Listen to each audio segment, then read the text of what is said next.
Now here we are running on a larger 17-foot long layout. Note the green status light where I'm on the left where I was waving the ruler, and that changed from green to red when we pushed the push button to start the cars. Now we're running the same three cars, the same method we were before. Notice one is on the main line to stay in the yard. We're running a mainline speed of 8 and a yard speed of 5. Now in a minute we'll close the switch that causes the front car to keep running. Notice that front car parked on the right by the tower, that one stops over there and waits until the one on the main line crosses a detector. It pulls up from being the middle car. Now we've closed that switch to keep both cars running, and to see the yellow car, rather than stopping at the tower, keeps running on the main line. So we've got two cars running on the main line. The front one is running at speed 8, and the rear car is running at the yard speed of 5. We have to run it slower so it doesn't catch the front car. We got to give the front car enough time to get across the detector and the controller to execute a 6-second yard cycle before the following car gets to the detector. Now we just opened the switch that goes back to running one car on the main line. You can see now they're pulling up toward the tower on the right. We're back to the same method of operation we started with. Now we just opened the repeat switch, which will cause the cars to stop in a minute. As soon as that yellow car that's on the main line crosses in front of the detector, after the 6-second yard delay times out, everything will stop, and it'll wait till somebody comes along and pushes that push button to get in. Hello, I'm James Ingram from MidwestTractionHub.com, which is part of AutoControls-dot-org.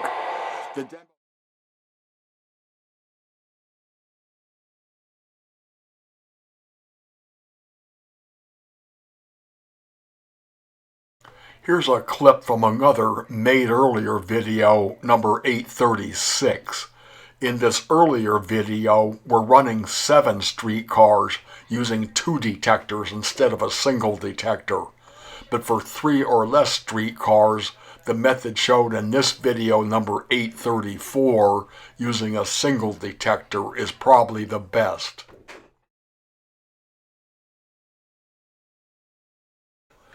In part 1 of this video, we were demonstrating on an 8-foot long table, like you see here. This clip shows the 8-foot long display operating at the East Penn Traction Club's May 2023 convention held in Allentown, Pennsylvania. With this small of a loop, we could really run only one car at a time on the main line. We had to hold the other 2 stopped in the yard. Please note that these cars are making a station stop on the front side of the table, stopping near that station with the brown roof and using the MTH announcement sequence. Please note also that I am editing out most of the announcement sequence during the station stops, since the cars pause for about 30 seconds to make the announcements.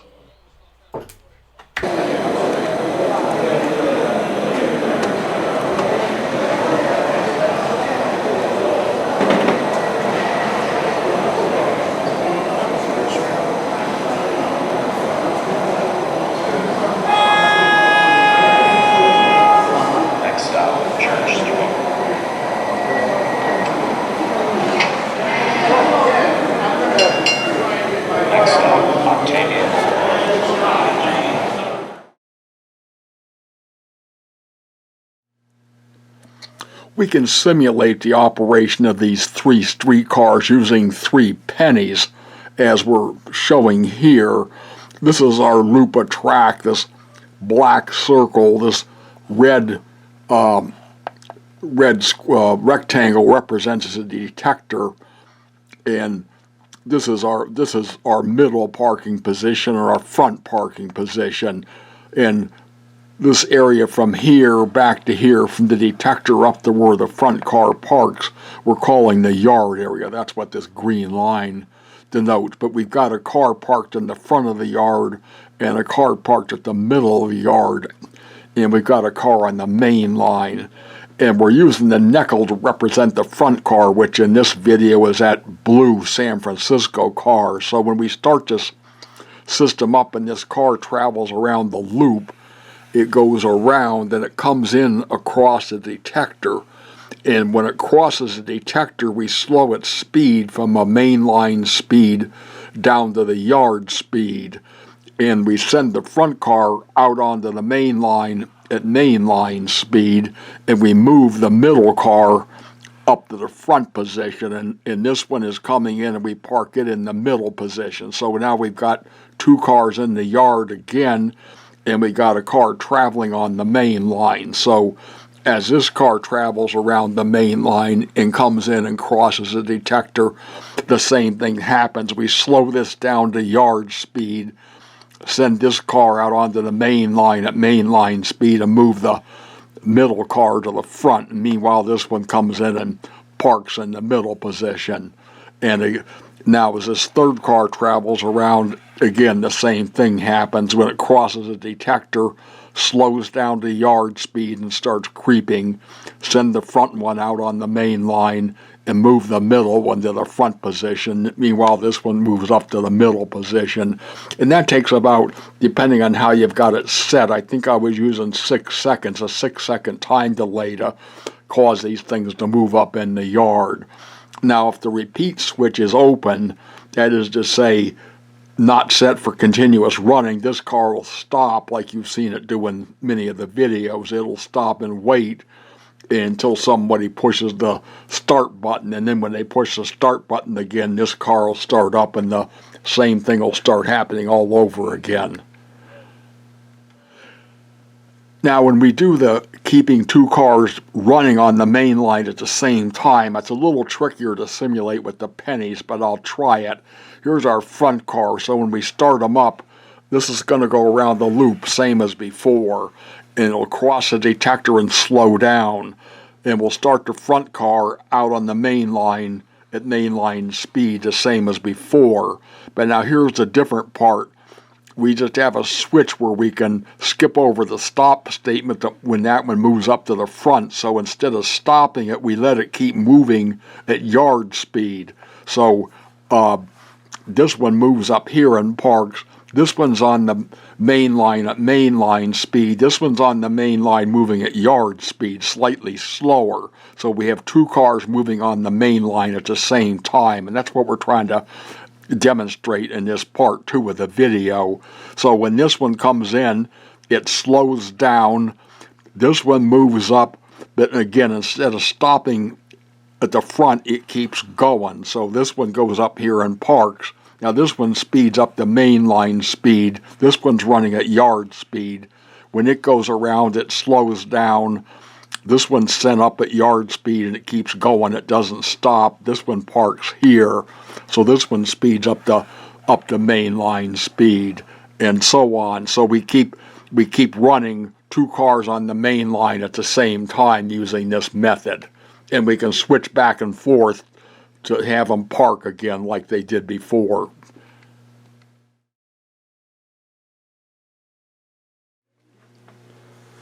Here's our control panel, and this has been updated since part 1 of the video, which was recorded over a year ago, the first part of it.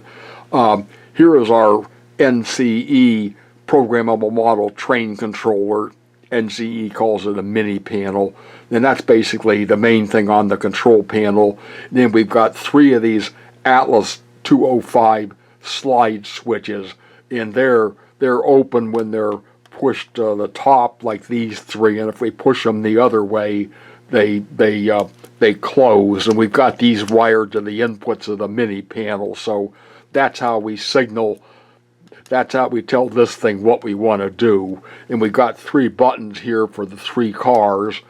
And then we've got other buttons. There's our repeat button, which basically tells the system to keep running or to keep running and stop after one cycle. This is the button for invoking the announcement sequence. This button here keeps the front car moving. That's how we get two cars running on the main line at the same time. Over here we've got a button called Mainline Delay. This basically controls how far down the main line it goes before the horn blows after it leaves the yard. Here, this switch controls whether the horn blows or not, and this switch controls whether it makes a station stop or not. And then over here we've got an Atlas number 56 momentary switch, and the way it's positioned now, if we push that, it starts the cars up also. That switch is wired in parallel with this public push button, so either one of those buttons will start the cars running. And then the other side of the momentary switch, if we push it that way, so it's up there like that, that's the reset. That's the reset function. Don't normally need to use that if everything's working fine, but for some reason we need to abort our program, we use the reset button. And then over here, I believe that's the control that was used in part 1. It does the same thing, but not as nice as this. One thing I should mention with these 205 switches, it's very easy to make a nice, neat diagram that tells you what your different buttons are doing. As you can see, the older style, it was harder to label things.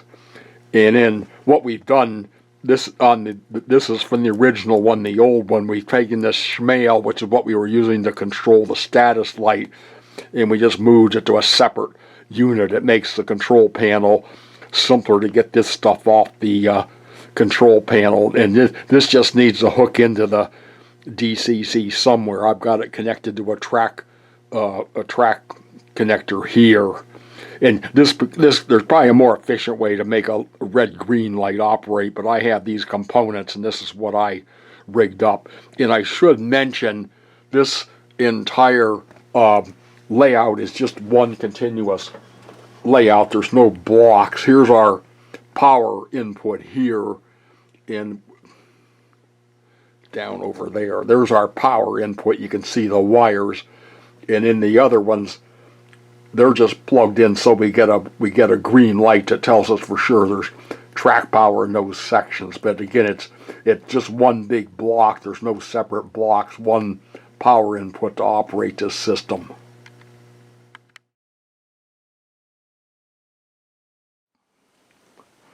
Now we're looking at the control panel here, and here's our programmable train controller. What we've done is we've switched off the 3 buttons that control which of the 3 streetcars are going to run, so we can run the program without running any streetcars. And I've closed the repeat switch, and we're going to push the start button. And notice the status light went to red, as you expect. And this LED on the controller is blinking. That blinks whenever this thing sends a command. And what we're actually doing, we're sending a dummy command to throw a turnout that doesn't exist, but it's a way to get our LED to blink. And so that controller is just cycling through the program and blinking that LED. Now, if we open the repeat switch, the program will stop. You can see it stopped blinking, and the status light went back to green to indicate the system's not busy. So again, we'll close the repeat switch, push the start button, and you can see that thing is blinking. Now down there by the detector, we've got some ore cars parked, and we're going to push those down a little bit just so that it blocks the detector.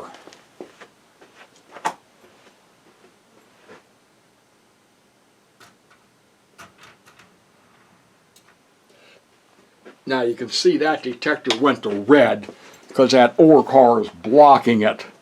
And you can also notice, and here's the point, that LED is still blinking, but it's blinking slower. And that's happening because we've got delay if the relay closes, which the relay closes when the detector goes to red. If that relay closes, we put an additional delay in the program as it's looping, which slows down the blinking. So the bottom line is we can use this as sort of a crude test of our detector to tell that our detector is communicating with our controller when we hook it up. Now if we go down and unblock that detector so it goes back to green,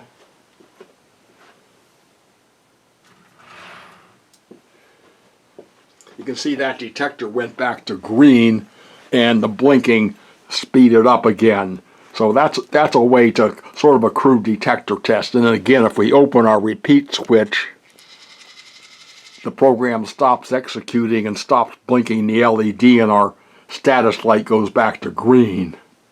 And that detector down there, that can also be a DZ1011. The DZ1012 is a little more useful because it has a brighter light, B, it's lower. You can use that on almost anything from N-gauge streetcars, which are really tiny, up to large-scale trains. It's very versatile. It has an adjustable time delay also, which the DZ1011 does not. And we're not using the time delay here when we connect it to the DCC controller. We've actually got the time delay adjusted to the minimum, but you can use that time delay in the analog world to actually control multiple trains on the same track. And that was demonstrated back, I believe it was video 668. We controlled two MTH analog Docksider locomotives using one of those DZ1012s to control the two trains.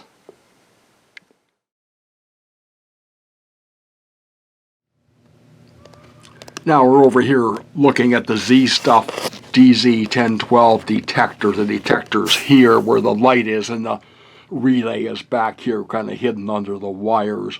But this sends out a infrared beam on approximately a 45-degree signal. So when something goes in front of it and blocks it, you can see it goes to red and then it times out and changes back to green again.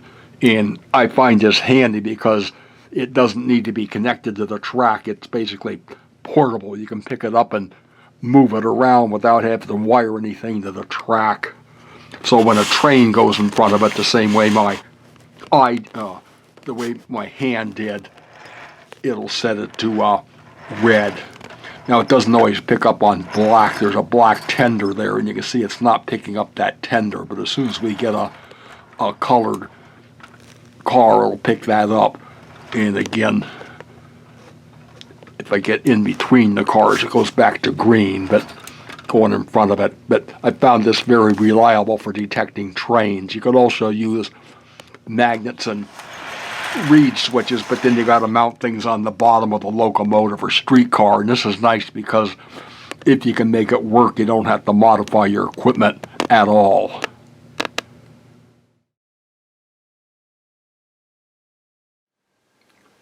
We'll begin by turning this system on.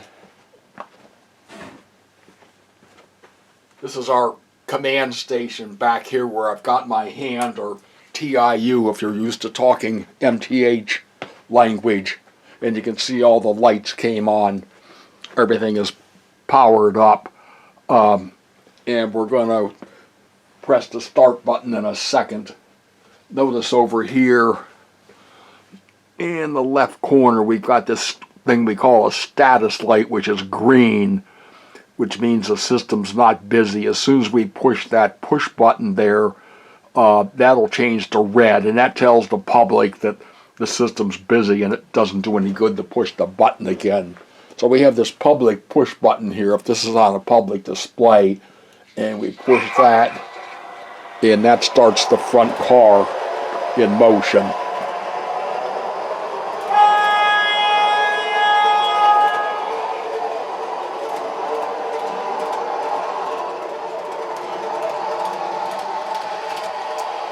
Notice those cars, when they start, their headlights aren't on, but the first time it blows the horn, it turns the headlight on. You can see the the one that's in motion, that blue San Francisco car, it's got its light on. Over here, right about there where that green light is, a Z-Stuff DZ1012 infrared detector. When that car crosses in front of that detector, it will change red, which closes a relay, which notifies the controller that it's crossed in front of the detector, and that starts the second car up and slows the first car down to a speed of 5. These are MTH Proto-3 streetcars that are running here.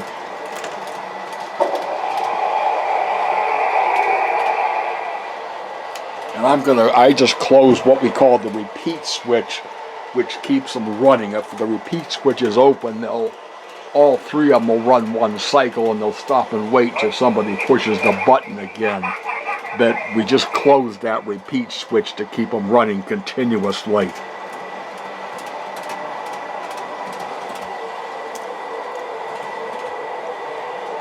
These are 3 MTH Protosound-3 O-Ga streetcars. In part 1, we ran them on a small 8-foot table.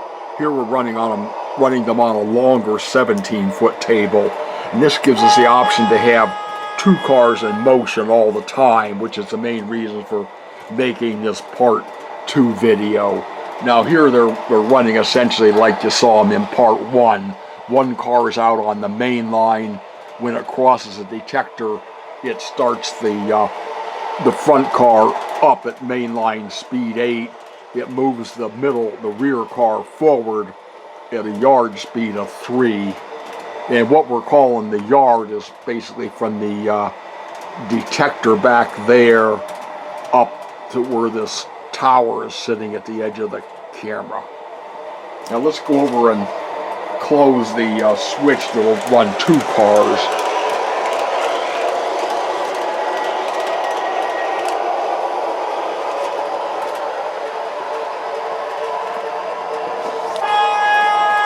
What's been happening that you see so far is when the car coming into the yard, the moving car crosses in front of the detector, it starts the front car out at mainline speed, and it moves the car that was in the rear of the yard forward up to the tower and stops it. But since we just closed that switch to keep the rear car moving, this car will keep moving at a yard speed of 5.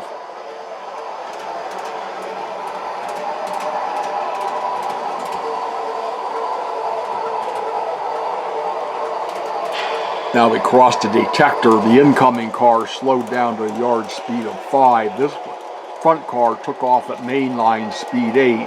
Now this car, instead of pulling up to the tower and stopping like it was doing, is continuing onto the main line at speed 5. So the net result is we basically always have 2 cars moving. We've got one out there, the front one moving at mainline speed 8. We've got the rear one moving at yard speed 5. We didn't have this option on an 8-foot table. There's not enough track. With the 8-foot table, we ran a mainline speed of 4 and a yard speed of 3. Here we're running a mainline speed of 8 and a yard speed of 5.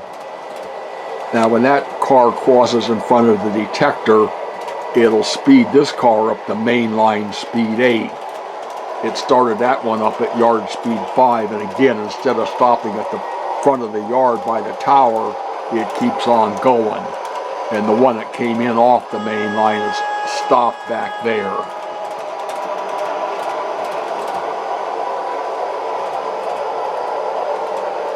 And this is all, if you've seen previous videos, you already know this, but what's controlling it all right approximately there on the control board is a programmable model train controller made by the NCE Corporation in Rochester, New York.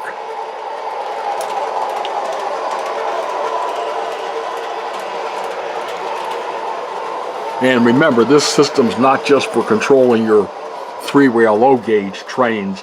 It'll run your N gauge trains, your HO gauge trains, your S gauge trains, and your large scale trains, since they all run on non-proprietary NMRA DCC.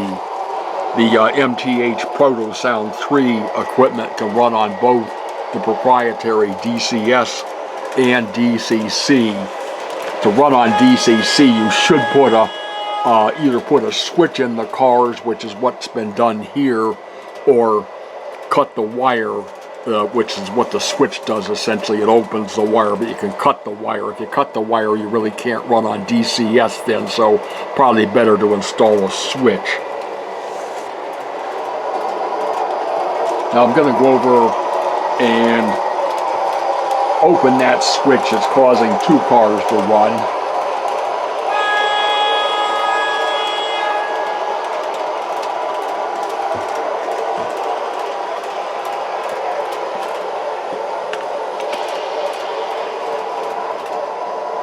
Now they'll go back to their original behavior and just run one car at a time.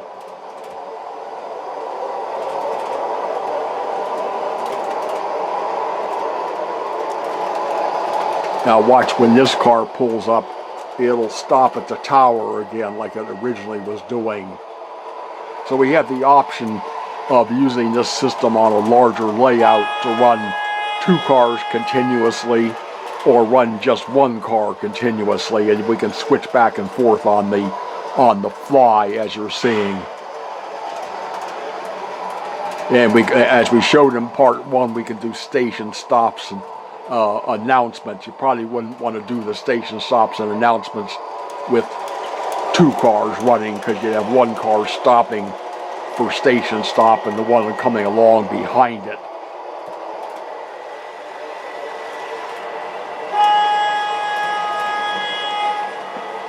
Now we're back to our original configuration, two cars in the yard, one car on the main line. Let's go over and open the repeat switch.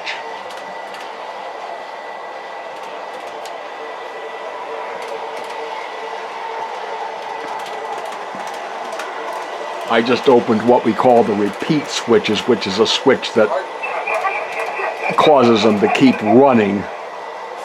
So the front car is that blue San Francisco car, and when that one gets out to the front, that'll be the end of the cycle, so to speak.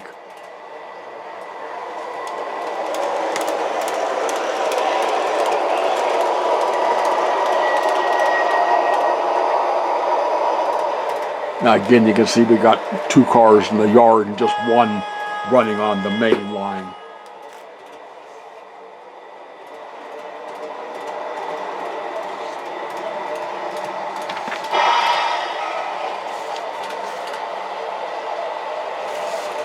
And 3 cars is the practical limit you can run with this system. In the other video, 836, we actually ran 7 cars using 2 detectors. But if you're running 3 cars or less, this system's probably the best one to use. This will run 3 cars.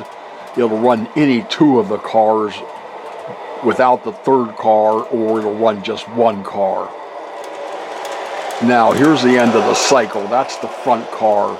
As soon as that time delay that's used to bring those cars up executes, it checks the repeat switch, which is now open, and stops everything. So they'll sit there and wait there for a minute, an hour, however long, if this is a public display, and not run until somebody comes along and pushes the button again, and then they'll start up and continue operating. This is a number 67, 7th Avenue car.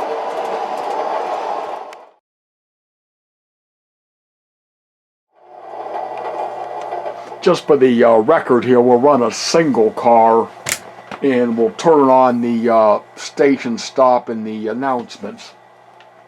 So we're going to push our public push button. Again, watch the green light, that'll go to red.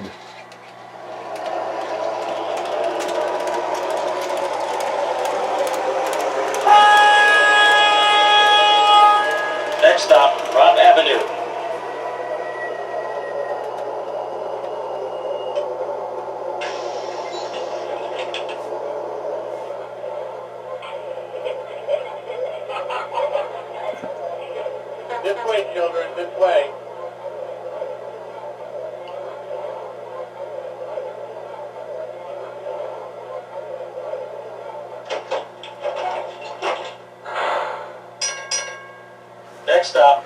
Avenue at Applegate Avenue.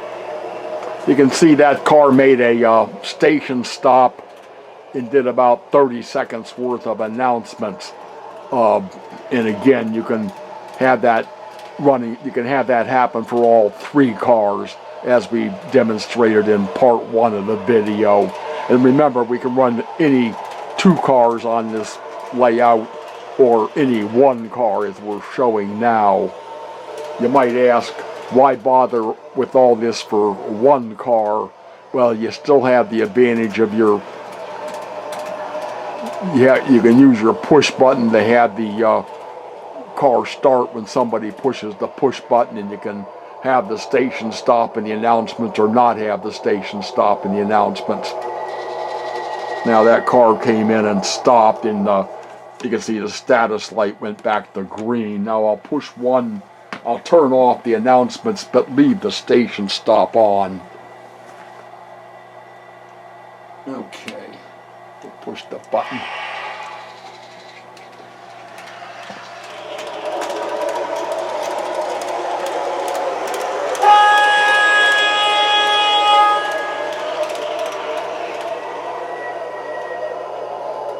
Now there's a station stop, but without the announcement sequence. It'll sit there for, I think, 10 seconds. It's programmed for 10 seconds, and then it'll start up again. And again, that'll complete the circuit, come around past the detector and stop like it did before. If this was a diesel engine instead of a streetcar, it would sit there idling. The streetcars don't make much sound when they're sitting idling, other than you have the lights on. But if you have a diesel locomotive, you get the idling sound. So even for a single streetcar or a single train, you get some interesting effects with just 1 unit on the track.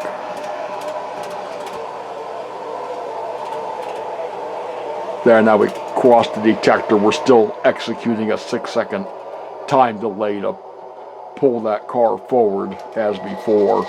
And again, it'll stop and wait till somebody pushes the button to start it again. The website AutoControls-dot-wordpress.com should hopefully have the documentation for this video. Look for video number 834, and you should have an album containing the wiring diagram, flowchart, and the commands used to do this video.